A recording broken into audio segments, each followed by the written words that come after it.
Hello viewers, আসসালামু আলাইকুম। আমি আজকে আপনাদের জানাবো আপনাদের ফেসবুক কেউ ইউজ করছে কিনা। আপনি কি জানেন আপনার ফেসবুক কেউ ইউজ করছে কিনা? আপনি জানার জন্য কী কী করবেন আমি আজকে আপনাদের সেটাই জানিয়ে দেবো। তো চলুন দেখে নেই। আপনার ফেসবুক কেউ ইউজ করছে কিনা সেটা জানার জন্য আপনাকে চলে যেতে হবে ফেসবুকে। তারপরে এই যে 3 ডট আইকনটা দেখতে পাচ্ছেন, এখানে ক্লিক করতে হবে। দেন আপনি নিচে স্ক্রল করে চলে এসে দেখতে পাচ্ছেন সেটিংসে চলে যাবেন। দেন এই যে অ্যাকাউন্ট সেন্টার, এখানে চলে যাবেন।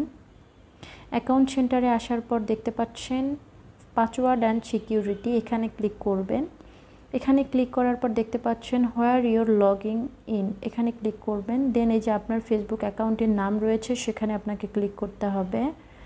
ক্লিক করার পর দেখতে পাচ্ছেন এই দেখুন আমার কোথায় কোথায় আমার এই অ্যাকাউন্টটি লগ ইন আছে সেটা দেখাচ্ছে। স্যামসাং গ্যালাক্সিতে লগ ইন আছে, একটা উইন্ডোজে লগ ইন। তো আপনারা দেখতে পাচ্ছেন আমার কিন্তু কোথায় লগ ইন করা আছে, আপনারা ভালোভাবে বুঝতে পারছেন। এভাবেই কিন্তু আপনারা দেখবেন যে আপনার ফেসবুক অ্যাকাউন্টে অন্য কোথাও লগ ইন করা আছে কিনা। তো এই ছিল আজকের ভিডিও। এরকম আরও ভিডিও পেতে আমার চ্যানেলের সাথেই থাকবেন। ধন্যবাদ।